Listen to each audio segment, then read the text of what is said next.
Hello छात्रों, आप सभी का स्वागत है आपके अपनी श्री कोचिंग क्लासेस में। मैं लक्ष्मण सिंह लोधी आप सभी का स्वागत करता हूं। आपके लिए फिर से मैथमेटिक्स की वीडियो लेकर आया हूं। इससे पिछली वीडियो में हमने आव्यूह की विविध प्रश्नावली को सॉल्व कर लिया था। अब इस वीडियो में हम मैथमेटिक्स का अध्याय 4 पढ़ेंगे और हमारे अध्याय का नाम है सारणिक। इसे इंग्लिश में डिटर्मिनेशन बोलते हैं।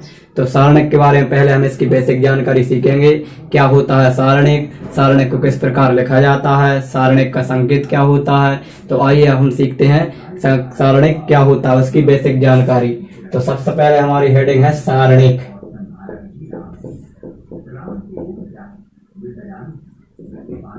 तो सारणिक को यदि हम परिभाषित करें तो क्या करेंगे, प्रत्येक n कोटि के वर्ग आव्यूह क्या कहलाते हैं, सारणिक। n कोटि के वर्ग आव्यूह, n कोटि के वर्ग आव्यूह क्या कहलाते हैं, सारणिक कहलाते हैं, सारणिक होते हैं। ठीक है, ध्यान रखना। अब जो सारणिक का जो संकेत होता है, सारणिक को या तो हम डेल्टा द्वारा दर्शा सकते हैं या फिर कैपिटल डी द्वारा। सारणिक को हम दो प्रकार से दर्शा सकते हैं, या तो डेल्टा द्वारा या फिर डी द्वारा। अब सारणिक को जब हम लिखते हैं तो मोड में लिखा जाता है। आप इसे जानते होंगे, दो डंडों के अंदर लिखा जाएगा, परिमाण ही बोलते हैं इसे। ठीक है, तो ये हमारा सारणिक का चिन्ह। इसी के अंदर हम क्या लिखेंगे, संख्याएं लिखेंगे। जैसे हमने लिख दिया ए और इसको अंदर लिख दिया, तो ये हमारा क्या है, इसे हम किस प्रकार पढ़ेंगे, ये क्या है, ए का सारणिक है, ए का सारणिक, ए का सारणिक। ठीक है, ध्यान रखना है, इसे किस प्रकार पढ़ेंगे, ए का सारणिक। और ध्यान रखना दूसरी बहुत इंपॉर्टेंट बात कि सारणिक हमेशा वर्ग आव्यूह, वर्ग कोटि के ही होते हैं। सारणिक कैसे होते हैं, हमेशा वर्ग कोटि के। ये नहीं कि इसमें 3 पंक्तियां और 2 स्तंभ, नहीं, जितनी पंक्तियां उतने ही स्तंभ होंगे। ध्यान रखना, जो सारणिक होते हैं वो हमेशा कैसे होते हैं, वर्ग के रूप में ही होते हैं। जितनी पंक्ति उतने ही क्या होते हैं, स्तंभ। इसलिए तो नहीं बोला गया n कोटि के वर्ग आव्यूह। ठीक है, ध्यान रखना।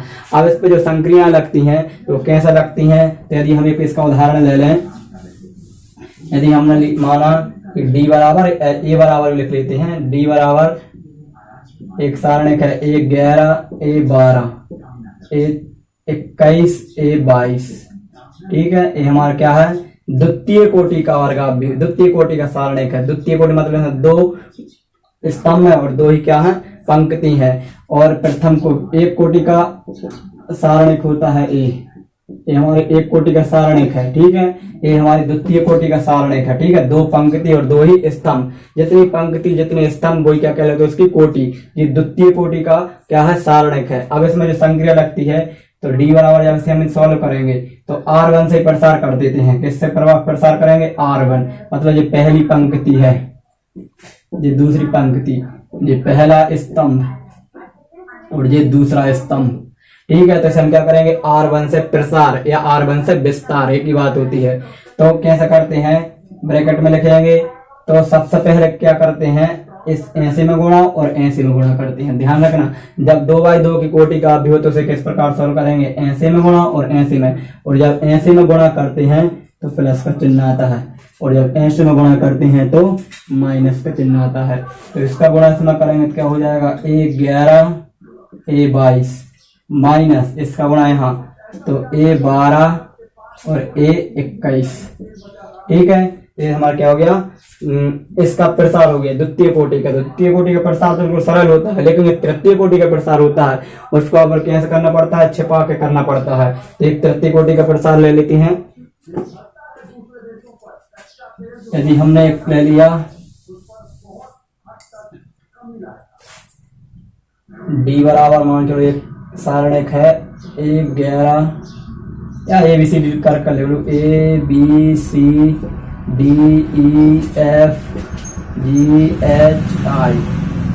3/3 यानी तृतीय कोटि का सारणिक है। ठीक है, इसका प्रसार करेंगे तो बस आपको ये याद रखना, जब ऐसे में तो प्लस और ऐसे में गुणा तो माइनस।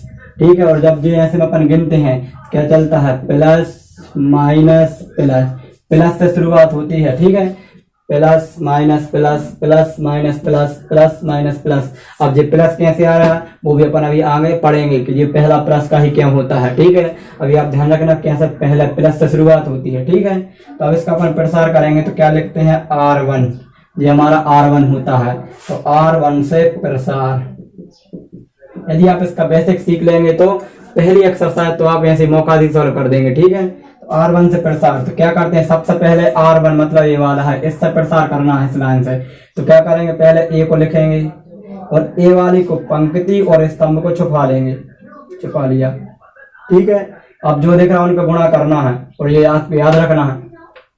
ऐसे में गुणा करेंगे तो E का गुणा I से, तो EI माइनस F का गुणा DEF जी। अब चलो डबल डबल हो रहने दो, इस F का गुणा F में तो F स्क्वायर, ठीक है। हमने क्या बोला पहला प्लस तो ये प्लस का आ गया, फिर दूसरा माइनस तो प्लस माइनस माइनस लगा लिया और B लिख लिया। अब R वाले की इसकी पंक्ति और इसका स्तंभ छुपा लेंगे, तो जिस पंक्ति और स्तंभ उसको छुपा लो। D का गुणा I में तो DI और ऐसे में गुणा करेंगे तो माइनस क्या हो जाएगा DI माइनस G का गुणा F में तो GF। फिर इसके बाद में तीसरा प्लस का C, अब इसको छुपा लेंगे और इसको, तो D का गुणा F में DF और G का गुणा E में तो GE। ये हमारा क्या होगा तृतीय कोटि का प्रसार हो गया। इसी प्रकार कितनी कोटि का आ जाए वर्गाव जो रहेगा तो उसको हम आराम से प्रसार कर सकते हैं। ये नहीं R1 से R2 से भी कर सकते हैं, R3 से C1 से C2 से C3 से, जिससे प्रसार करना है उससे करोगे और आंसर सभी का सेम एक सही आएगा। तो ये हमारे डिटर्मिनेंट की यानी सारणिक की बेसिक सी जानकारी थी। अब इसके बाद हम इसकी एक्सरसाइज को सोल्व करेंगे। तो आइए चलते हैं हमारे एक्सरसाइज 4.1। अब थोड़ा सा और बेसिक सीख लीजिए कि यदि एक चीज और याद रखना कि डिटर्मिनेंट को DET A के द्वारा भी लिख सकते हैं। यदि हमने बोल दिया A का कोई सारणिक है तो हमें उसे इस प्रकार भी लिख सकते हैं, डेल्टा के रूप में भी लिख सकते हैं, D के रूप में भी, ठीक है। तो इस प्रकार भी लिख सकते हैं।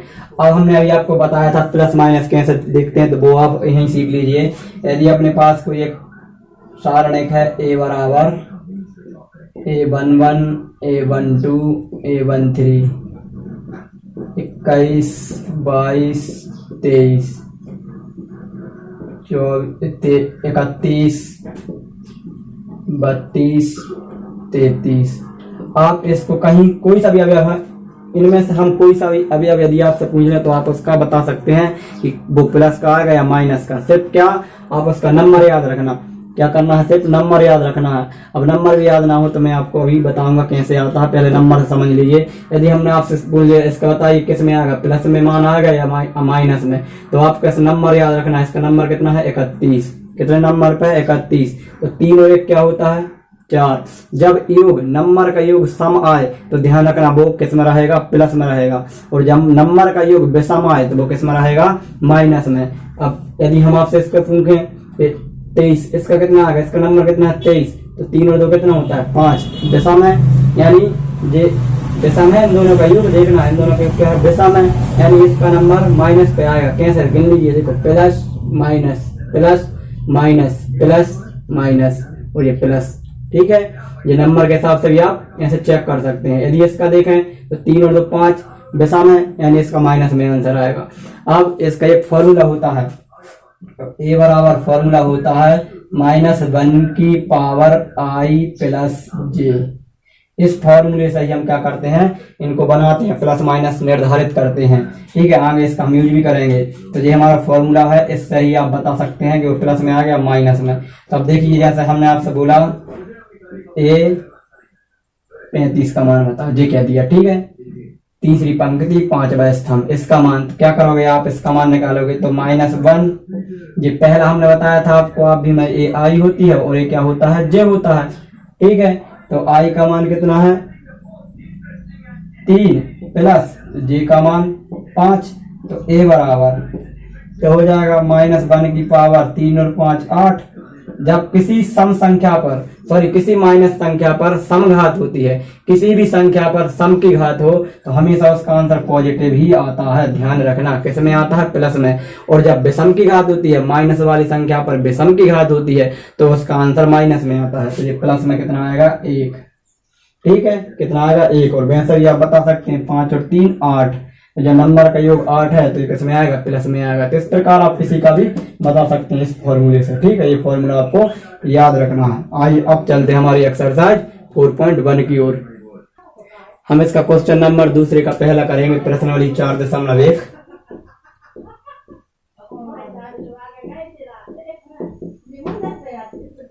तो दूसरे का पहला सवाल क्या दिया उन्होंने? cos A cos थीटा है, माइनस का sin थीटा, फिर इसके बाद में है sin थीटा cos थीटा। इसको अपन ने मान लिया A बराबर है, डेल्टा बराबर मान लिया। ठीक है, अब हमने क्या बोला था? द्वितीय कोटि में क्या करते हैं? डायरेक्ट क्रॉस कर देते हैं। तो क्या हो जाएगा? डेल्टा बराबर cos का गुणा cos में, तो cos स्क्वायर थीटा माइनस, ऐसे में क्या करते हैं? माइनस, और एक माइनस जी है तो माइनस का साइन का गुणा साइन में, तो साइन स्क्वायर थीटा। तो डेल्टा बराबर cos square theta minus minus plus sine square theta. अब हमने एक सरल समीकरण पढ़ी है, sine square theta plus cos square theta का मान होता है 1। तो डेल्टा बराबर क्या हो जाएगा? 1। यही हमारा आंसर है। अब इसी प्रकार आप क्वेश्चन नंबर फर्स्ट कर लेंगे और सेकंड का सेकंड भी कर लेंगे।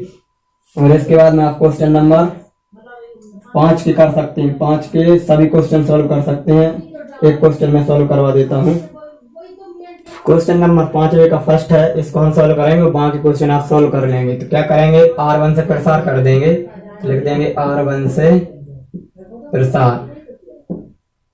किसी से भी प्रसार कर सकते हैं। R2 से करेंगे तो इसमें 2 जीरो, इसके अगला मान निकालना पड़ेगा और सरल हो जाएगा। जिससे आप करना चाहो कर सकते हो। क्या हो जाएगा? डेल्टा बराबर पहले प्लस का 3 आएगा, इसको छुपा लेंगे, 0 का 0 में 0, इसका इसमें, तो 5 एकम 5, ऐसे में गुणा करते हैं तो माइनस आता है। तो 0 ऐसे में, अब ऐसे में तो 0 आ गया, ऐसे में माइनस आता है, -5 का -1 में, तो माइनस माइनस ये तो प्लस हो गया, तो 5 एकम 5। पहला प्लस, दूसरा माइनस का, और ये पहले से ही माइनस का है तो ये प्लस का हो जाएगा। इसको छुपा लेंगे, इसका गुणा 0 में तो 0, इसका गुणा 1 में 3 एकम 3, ये 0, और ऐसा गुणा करेंगे तो माइनस माइनस प्लस का 3।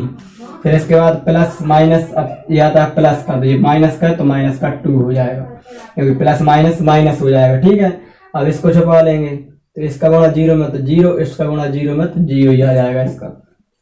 तो डेल्टा बराबर 5 तिया 15, और ये 3 एकम 3, और ये 0 हो जाएगा। तो डेल्टा बराबर 15 में से 3 गया तो माइनस का 12 आंसर। यही हमारा राइट आंसर है। अब इसके 5वें के बाकी क्वेश्चन आप कर लेंगे। फिर इसके बाद क्वेश्चन नंबर 7 में हमें x का मान निकालना है, तो हम 7वें का करवा देते हैं। एक 7वें का पहला उन्होंने बोला है x का मान ज्ञात कीजिए।